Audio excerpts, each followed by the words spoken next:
చేనేత వస్త్రాల అద్భుత ప్రపంచం సావిత్రి సిల్క్స్ మన బెజవాడలో గ్రాండ్ ఓపెనింగ్ అందరూ ఆహ్వానితులే.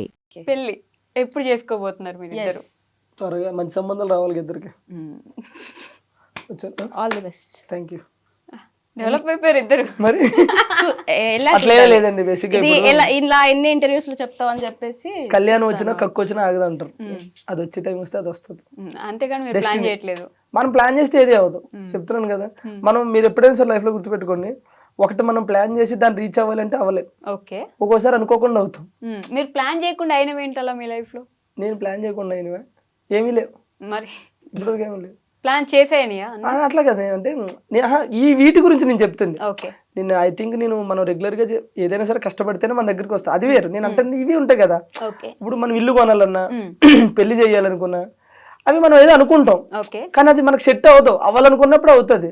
నేను ఒక టైంలో ఇల్లు కట్టాలి కట్టాలి కట్టాలని ఎప్పుడు మేము చిన్నప్పటి నుంచి అనుకుంటానే ఉన్నాం, కానీ అప్పుడు మా దగ్గర డబ్బులు లేక మేము కష్టపడలేక సో అది అక్కడ ఎప్పుడైంది అయ్యినప్పుడే అయ్యింది. సో పెళ్లి కూడా అంతే. ఇప్పుడు మా పెద్దమ్మ అబ్బాయికి కానీ వాళ్ళకి కానీ పెళ్లి చేయాలని ఒక 40-30 సంబంధాలు చూశారు, కానీ ఎక్కడ సెట్ అవ్వాలి అక్కడే సెట్ అవుతుంది. పెళ్ళు ఇల్లు ఈ రెండు అవి అవ్వాలనుకున్నప్పుడు అవి అవుతాయి అంతే. ఇల్లు కట్టి చూడు, ఇల్లు కట్టి చూస్తుంది ఆల్రెడీ ఇల్లు కట్టి. నేను అదే అక్కడికే వెళ్తున్నా ఇప్పుడు. నేను బొప్పలపల్లి వెళ్తున్నారా? మీరు జబర్దస్త్ మానేశారు అనుకున్నాను, లేదు ఇక్కడ వేస్తున్నారు. నా నరాల్లో జబర్దస్త్ ఉంటది, నరాల్లో కొన్ని నరాల్లో సాంగ్లు ఉంటాయి అప్పుడప్పుడు. ఓకే, సో ఇందాక ఇంట్లో చెప్పినట్టు ఒక అమ్మాయి తన కళలను సాకారం చేసుకోవడానికి కష్టపడుతుంటే మంచిగా అనిపిస్తుంది అని చెప్పి, మీ ఇల్లు స్టార్టింగ్ లో అత్తగారి ఇల్లు అని చెప్పేసి ఒక రీల్ చేశారు, ఒక వీడియో. అది మా ఇల్లు.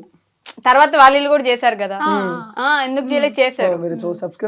బా చూడకుండా ఫాలో అవ్వకుండానే మీరు చెప్పంగానే అవునా మీ ఇల్లు అంటాను అనుకున్నారా? మీరు ఆవిడది కూడా చేశారు. ఆ ఇల్లు చూసినప్పుడు మీరు ఇల్లు కట్టుకోవాలని, ఆ ఇల్లు ఎప్పటి నుంచో మీకున్న కోరిక అంటే ఫస్ట్ ఇల్లు కట్టుకోవాలి ఇల్లు కట్టుకోవాలి ఇల్లు కట్టుకోవాలి. ఆ ఇల్లు కట్టుకున్నప్పుడు చూసాను అనమాట, ఎంత కష్టపడ్డారు దానికోసం. మీరు కష్టపడ్డారు. పంపించేయండి సార్, ఇంట్లో ఇంటర్వ్యూలో పంపించేయండి. అసలు పాపం ఎంత మంచిగా మాట్లాడుకోబోతున్నా. ఆడపిల్లలు మాట్లాడుకుంటే చూడలేరండి మీరు? చెప్పు నా గురించి, నా కష్టం దగ్గర చూసావు కదా. అంటే ఇప్పటికీ కష్టపడుతున్నా. ఓకే, ఇప్పుడు కొంచెం ఫైనాన్షియల్ ప్రాబ్లం వల్ల హౌస్ వర్క్ అయితే స్టాప్ చేసిన, కన్స్ట్రక్షన్ స్టార్ట్ చేసి అంటే ఇంకో 6 months లో కంప్లీట్ చేయడం నా టార్గెట్. బట్ ఏమవుతుందో తెలియదు, ఇంతవరకు నిజమే చాలా కష్టమే. బట్ స్టార్ట్ చేశారు, ఎట్లయినా సరే చేసేద్దాం అంటే. నేను స్టార్ట్ చేసేటప్పుడు నాకు ఏంటంటే నేను చేస్తానో చెయ్యలేనేమో అని అనుకున్నా. బట్ తిన్ దగ్గరుండి అవుతుంది నీతోని, నువ్వు చేయగలని చెప్పేసి చేశాడు. మధ్యలో నాకు కొంచెం ఫైనాన్షియల్ పరంగా కూడా నాకు అవ్వకపోయినా కూడా నాకు దగ్గరుండి హెల్ప్ చేసిండు. So thank you. జనరల్గా ఏమంటే మన కష్టమే మనకి ఎప్పుడైనా సరే రిజల్ట్ ఇస్తుంది. జీవితంలో ఎప్పుడో ఒకసారి అదృష్టం వస్తుంది, మనకి ప్రతిరోజు కష్టం మన వెనకాలే ఉంటుంది. సో దానికి అదృష్టం ఇల్లు రూపంలో వచ్చింది. బట్ నేను చెప్తున్నా కదా, మా జబర్దస్త్ మొత్తంలో అంటే మా బ్యాచ్లో, నేను మన ఈ బ్యాచ్లో అందరికంటే పెద్ద ఇల్లు ఎవరిదంటే దీనిదే. తెలిసి తెలియక అయిపోయింది, అది నాకు క్లారిటీ లేదు ఫస్ట్ ఆఫ్ ఆల్. ఓకే, అంత పెద్ద ఇల్లు బేసిక్ గా మావన్నీ అంటే 2 double bedroom అట్లయితే వీళ్ళు 3 bedroom. ఓకే, సో తన కష్టం రీచ్ అవుతుంది. సో ప్రజెంట్ వెళ్ళేదారిలో అడ్డంకులు వస్తుంటాయి, చిన్న ఫైనాన్షియల్ ప్రాబ్లం, అవి కూడా సర్దుకుంటే అయిపోతాయి. ఏం లేదు, అయిపోతాయి అంతే. బట్ బాగానే కష్టపడి సంపాదించి కడుతున్నారు మొత్తానికి. నిజం చెప్తున్నా, పాపం కష్టాన్ని ఒకటే నమ్ముకుంటుంది అనమాట ప్రతిరోజు. అంటే సంపాదించాలంటే ఎలా అయినా సంపాదించచ్చు ఈ రోజుల్లో, అది మాత్రం. కాకపోతే పాపం తను యూట్యూబ్ అవి చేసుకుంటూ ప్రమోషన్లు చేసుకుంటూ కొన్ని ఈవెంట్లు వచ్చినా సరే తనకు కంఫర్ట్ లేకపోతే వెళ్ళదు, కొన్ని ప్రమోషన్లు వచ్చినా సరే అవి కంఫర్ట్ లేకపోతే పోదు. అంటే నాకు నీడ్ ఉంది, వెళ్తే ఏమవుతుంది చేస్తే ఏమవుతుంది అనే టైప్ కాదు. ఈ రోజు కాబట్టి ఇల్లు రేపు కట్టొచ్చు. మన ఏమంటారో ఆ సెల్ఫ్ రెస్పెక్ట్ అనేది ఒకటి ఉంటుంది, దాన్ని పోగొట్టుకోవద్దు, ఆ మనసును చంపుకొని వెళ్ళొద్దు అనే టైప్ మాట. సో అందుకని కష్టపడుతూ ఉంటాను. అదే వస్తుంది, అది కూడా కంపెనీ చూసి మీరు నేర్చుకున్నారే ఏంటి అలానే అనుకోండి. కాదండి, నేను మీరు ఐ థింక్ శ్రీదేవి డ్రామా కంపెనీలో అనుకుంటా నా యాక్టింగ్ కెరీర్ నేను ఆపుకోవాల్సి వచ్చింది కొన్ని రోజులు అని అన్నారు. అప్పుడు నాకు ఇంకా గుర్తుంది. నాకు అదొక్క క్వశ్చన్ కి ఆన్సర్ కావాలి, ఎందుకని? మీరు ఇంటర్వ్యూకి వచ్చే ముందు అన్ని చూస్తారా లేకపోతే ముందు నుంచి అన్ని చూస్తున్నా? నేను అప్పటి నుంచి ఫాలో అవుతాను కాబట్టి గుర్తుంటాయి, ఇప్పటికిప్పుడు చూస్తే గుర్తుండవు కదా అన్ని. గుర్తుండవు కానీ ఎందుకు నాకు నమ్మకం రావట్లేదు దొరా. నమ్మకపోతే నేనేం చేయను. చాలా పోనీ ఎక్కడ ఏం చెప్పారు చెప్పుంటారా మీరు అప్పటి నుంచి? ఎలా అయితే మీరు నా వెనకాలే తిరుగుతున్నట్టున్నారు, నేను ఏం చేసినా చెప్పేటట్టున్నారు. ఇప్పుడు మీకు తెలియకుండా ఏం చేస్తున్నారు చూసుకోండి. మనకు అన్ని తెలుసు. చాలా మంది అనుకుంటారు పాపం రాజు వల్ల అని. అసలు రాజు వల్ల అయితే కాదు, నేను ఆగిపోవాల్సి వచ్చింది కొన్ని పరిస్థితుల వల్ల. అంటే అది చెప్పొచ్చో చెప్పకూడదు నాకు తెలియదు, బట్ టైం వచ్చినప్పుడు చెప్తాను అంతే. అంటే చాలా పెద్ద రీజన్. సరే ఏడవకండి మీరు ఇప్పుడు. నాకే తెలియదు రీజన్, ఆగిపోవాల్సి వచ్చింది అంతే. ఇదేంటి మళ్ళీ అలానే ఉంటది. బట్ ఎప్పుడు నేను తన టీంలో చేయడం ఇష్టం, తనకి చాలా ట్రై చేసిండు బట్ అవ్వలేదు. సో లైట్ అంతే. ఓకే, మనకి అది కాకపోతే ఇంకొకటి అంతే, అలా సెట్ అవుతూ వచ్చింది. నిజంగానే దేవుడు రాసి పెట్టినట్టున్నాడు కదా మీకు. అట్లా అది కాకపోతే సాంగ్స్ చేసుకో, సాంగ్ కాకపోతే ప్రమోషన్స్ చేసుకో, ప్రమోషన్ కాకపోతే ఇంకోటి చేసుకో అని చెప్పేసి ప్రమోషన్స్ బాగా చేస్తున్నట్టున్నారు. కష్టపడే తత్వం ఉండాలి కానీ ఎక్కడైనా బతకొచ్చు.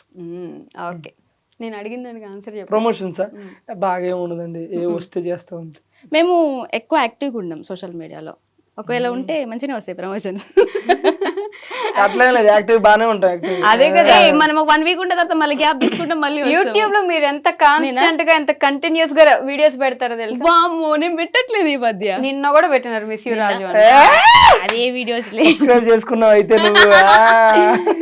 ఇప్పుడు ఈ మధ్య పెట్టట్లే, ఫ్యాన్స్ కూడా ఫీల్ అవుతారు. అంటే నాకు ఉన్నారు కొంతమంది ఫ్యాన్స్, నన్నుగా ఇష్టపడే వాళ్ళు. అది దేవుడిచ్చిన. అట్లే సోషల్ మీడియాలో మీరు అన్నట్టు యాక్టివ్ గానే ఉంటాం కానీ ప్రమోషన్స్ అనేవి వచ్చినాయి చేస్తాం అంతే. కొన్ని కంఫర్ట్ లేకపోతే చెయ్యి. ఈ మధ్యలో ఎవరో అవి ఇవి అని అన్నా సరే నేను నాకు ఒప్పుకొని కొన్ని వస్తున్నాయా మీకు ఈ ప్రమోషన్లు కూడా? మనల్ని మూసేపిచ్చే ప్రమోషన్లు ఏమైనా వచ్చినాయి. నాకైతే దగ్గరగా ఒక 5-6 వచ్చినాయి. అందులో ఒక 10-11 సార్లు పెట్టాడు, దీని గురించి చెప్తారా అని చెప్పేసి. ఆ పేరు చెప్పకూడదు కానీ అది నేను చేయనండి అని చెప్పి. ఓకే, ఈ మధ్య నాకు అనిపిస్తుందో అందరికి అనిపిస్తుందో తెలియదు కానీ జబర్దస్త్ అసలు పూర్తిగా పడిపోయింది, ఎవరు చూడట్లేదు, అంత ఇంట్రెస్ట్ ఎవరికి లేదు ఇప్పుడు. అప్పట్లో జబర్దస్త్ అంటే ఎంత వెయిట్ చేసి చూసారో, ఫ్రైడే, గురువారం, శుక్రవారం ఎంత వెయిట్ చేసి చూసారో, ఇప్పుడు అంత లేదు, అసలు ఎవరు పట్టించుకోవట్లేదు. ఎంతవరకు నిజం అంటారు? దీనికి నేను ఒకటి చెప్తాను. ఒకప్పుడు జబర్దస్త్ ఎలా ఉందో ఇప్పుడు జబర్దస్త్ అలాగే ఉంది. ఓకే, ఒకప్పుడు జనాలు ఎలా ఉన్నారు, ఇప్పుడు జనాలు అలా లేరు. ఇది రీజన్. మీకు అర్థమైందో లేదు, ఇంకో కొంచెం క్లారిటీ. అర్థమైంది. జబర్దస్త్ అప్పుడు ఎలా ఉందో ఇప్పుడు అలానే ఉంది. జనాలు అప్పుడు ఎలా ఉన్నారు, ఇప్పుడు అలా లేరు. సో ఒకప్పుడు ఏంటంటే జబర్దస్త్ స్టార్టింగ్ వచ్చిన టయానికి ఏ ఛానల్లో కూడా ఎక్కడా కూడా కామెడీ షో అనేది లేదు. జబర్దస్త్ ఒకటి కామెడీ షో. న్యూస్ ఛానల్లో న్యూస్ చేసేవారు, సీరియల్స్లో సీరియల్ చేసేవారు, ఏదైనా ఈవెంట్ వస్తే ఈవెంట్లు చేసేవారు, సింగింగ్లో సింగింగ్, డ్యాన్స్లో డ్యాన్స్ తప్ప ఇంకోటి లేదు. ప్రజెంట్ జనరేషన్ ఎలా అయిపోయిందంటే న్యూస్ ఛానల్లో కామెడీ, డ్యాన్స్లో కామెడీ, సింగింగ్లో కామెడీ, సీరియల్స్లో కామెడీ. ఈ కామెడీ సరిపోదన్నట్టు ఇన్స్టాలో కామెడీ, రీల్స్లో కామెడీ, మా వ్లాగ్స్లో కామెడీ. ఇంత కామెడీ పెరిగిపోతే అంటే జనాలు అప్డేట్ అయ్యారు. అప్డేట్ అయ్యి 30 సెకండ్స్లో నవ్వాలి. ఇప్పుడు ఏమంటారు, జబర్దస్త్లో కామెడీ ఎంత ఉంటుందో ఇన్స్టాలో రీల్స్లో కూడా కొంతమంది క్రియేట్ చేసే కామెడీ అంత బాగుంటుంది. లైక్ 30 సెకండ్స్లో మనం నవ్వుతాం. అంటే ఇప్పుడు నీకు అంత ఇది వచ్చినప్పుడు, ఇప్పుడు జనరల్గా ఇప్పుడు మీరు ఉన్నారండి, ఎక్కడో ఊరు మొత్తంలో ఒక ప్లేస్లోనే బిర్యానీ ఉందనుకున్నప్పుడు మీకు ఇష్టమైతే ఏం చేస్తారు, తింటారు. ఇప్పుడు దాని ఆల్టర్నేటివ్ మీ ఇంటి పక్కన ఇంకోటి వచ్చినప్పుడు ఏం చేస్తారు, అంత దూరం లేకపోతే ఇక్కడ కూడా బాగుందని మనం అడ్జస్ట్ అవుతాం కదా. సో ఇప్పుడు జనాలు ఎలా అయిపోయారంటే, ఒకటి సోషల్ మీడియా అనేది పెరిగింది, ఇంకోటి ఓటీటీ ప్లాట్ఫామ్స్ ఎక్కువ వచ్చినాయి, ఇంకోటి ఏంటంటే ఇంప్రూవ్ అయిపోయారు, అప్డేట్ అయిపోయారు అందరూ. సో వీళ్ళందరూ ఎప్పుడు ఫోన్ ఉంటుంది చేతిలో, net balance free, data 4G recharge 5G recharge చేసుకుంటే అయిపోయాయి. ఇక్కడ చూస్తున్నాం, నవ్వుతున్నాం, అయిపోయాయి. అక్కడ నవ్వు ఇక్కడ దొరుకుతున్నప్పుడు మనకు అంత ఇంట్రెస్ట్ రాదు. మీకు అర్థమవుతుందా? కానీ జబర్దస్త్ అనేది చెప్తున్నాను కదా, ఎప్పుడు అలాగే ఉంటుంది తప్ప ఏం పడిపోయింది. And for more videos, please subscribe to iDream. Please subscribe to iDream. Please subscribe iDream. And please subscribe to iDream.